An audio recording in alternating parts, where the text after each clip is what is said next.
It has been such a winter in New York City.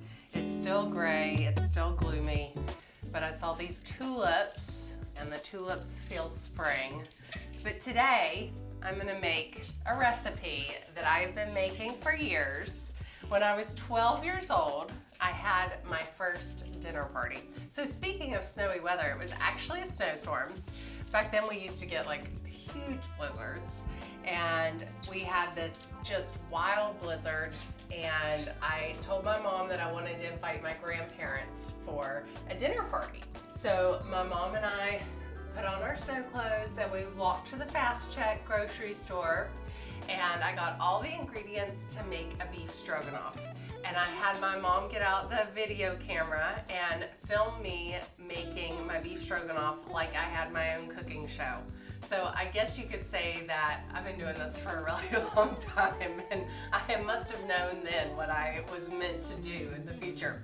And my grandparents came over and they really participated in making me feel like we were having a fancy dinner. So this recipe always near and dear to my heart. Every time I make it, I think about that snowstorm and I think about that dinner party.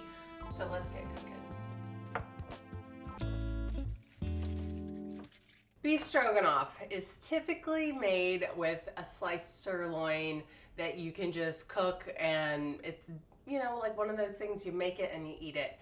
I like to do mine differently. I do a braised beef. So mine takes a little longer. It's like an hour and a half cook time. So I've got chuck roast cut into beef stew chunks. Normally I buy the chuck roast and cut it myself because it's less expensive, but for some reason my butcher charges less for the beef stew meat, so I just let him go ahead and cut it up. So I've got a piece of paper towel here on the sheet pan because moisture is the enemy for getting that nice browned beef. I really like seasoning on a sheet pan as well because it catches everything. So first up, I'm gonna salt all of this. Ryan always gets annoyed when I salt things because he says I get salt all over. You want to salt from above. That's what meat really needs. Beef needs a lot of salt. Little pep.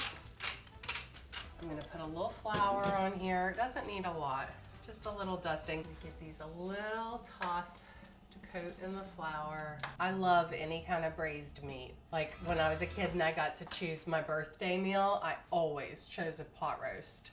I've gotten really into cooking with ghee because it has a high smoke point and it gives you all the flavor of having butter.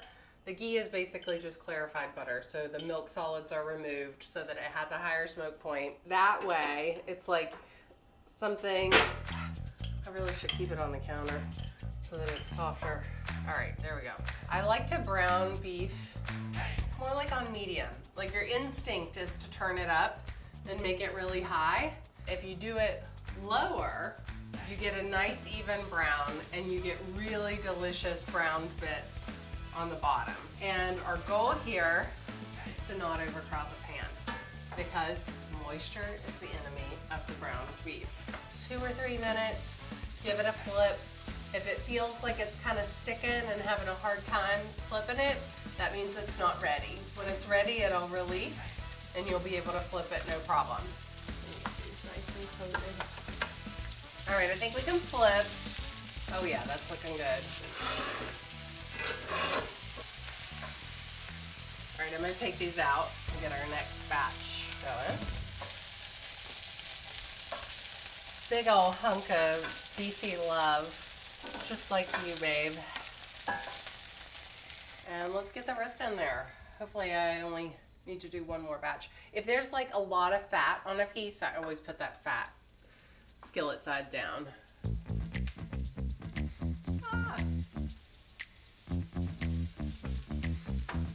Okay, while those are browning, I'm gonna cut up my onion. All right, let's take a look at our beef. Looking good. I think it's just another minute. So I'll cut up my mushrooms. So I'm using cremini mushrooms for this, but I like to quarter them. I like them to retain some of their shape versus slicing. because I think that they just kind of fall apart when you slice them.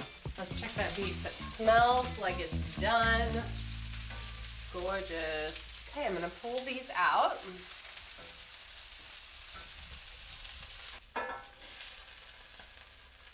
I'm gonna put my onions right in with all those good brown bits, and then just go in there with my wooden spoon. And as the onions release their moisture, it helps me get all those good brown bits up. So I've gotten really into adding sherry to my food. I really like to deglaze with it. Not a whole lot, just a little. It just adds so much flavor. Like, keep it in your fridge, it keeps. And use it whenever you need to deglaze a pan. I'm gonna put the beef back in with those onions. And now I'm gonna put some beef stock in. So I'm just gonna put enough beef stock to cover it. And now bring it to a boil, reduce it to a simmer, cover it, and put it in the oven. What's up with these mushrooms? The mushrooms are getting cooked separately and then added in, because that way they get a nice caramelization on them and they don't overcook. All right, this is simmering. I'm gonna turn it down. It's gonna go in the oven. I've got it at 350 and it's gonna be like an hour and a half. So I got some more of this ghee going in here. I'm gonna add the mushrooms in, and the mushrooms have a lot of water in them. Once the water cooks out, that's when they start to brown. I like them to be cut side down, that surface area, so that you get the browning on it. I always wait to salt the mushrooms until the moisture's cooked out, because when you add the salt, it just pulls out more of the water. So just wait till it's already cooked. All right, I'm just gonna get a little dish to throw them in. Would you like some Play-Doh? It's like our cabinet is like just me sticking stuff to get it away from Iris. Play-Doh. There's a chocolate mousse from Christmas back there. That's just where things go to die.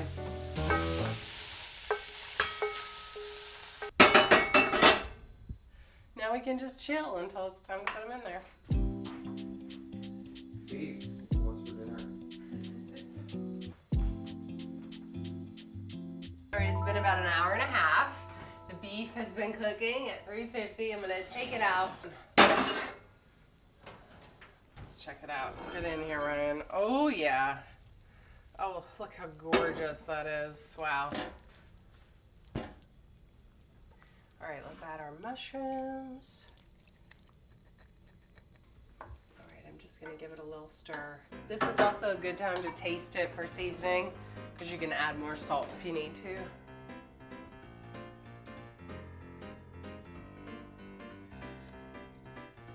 That's perfect. All right, let's put it back in the oven, about 20-30 minutes longer. Like, there's nothing more comforting than egg noodles. A casserole made with egg noodles. Okay, just gonna let those boil, and let's get our beef out. It's gonna be good.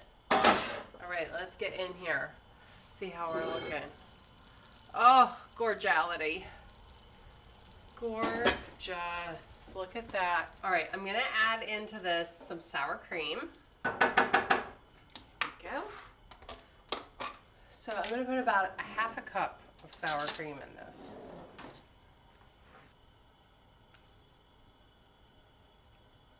And then I'm gonna put more sour cream on top. I love sour cream. All right, stir it all in. It's gonna give us a nice, creamy, rich stroganoff. All right, I'm gonna cover that up while the egg noodles cook, and I'm gonna mince up some chives to put on top. You see what an easy meal this was? It was so easy. It's not complicated. It just takes a little bit of time, a little patience. I think that when I was 12 years old, that I had actually good instincts when it came to a dinner party, because making a comfort food is always one of my favorite little tricks for a dinner party. Instead of making something fancy that you gotta go all out, if you make something that's just like a hearty meal, like a meatloaf, or fried chicken, anything like that, people are just so happy to eat it. And it kind of disarms everyone.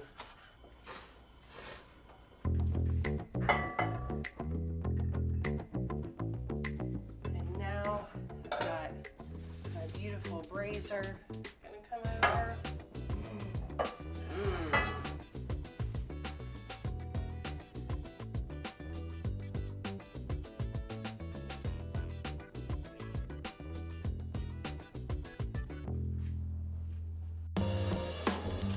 Try this. This is a recipe that is actually Iris approved. Just don't put any chives on hers, and she wants her noodles and her beef separate. And do not tell her that there's mushrooms in it. Just let her think that they're part of the beef. Okay.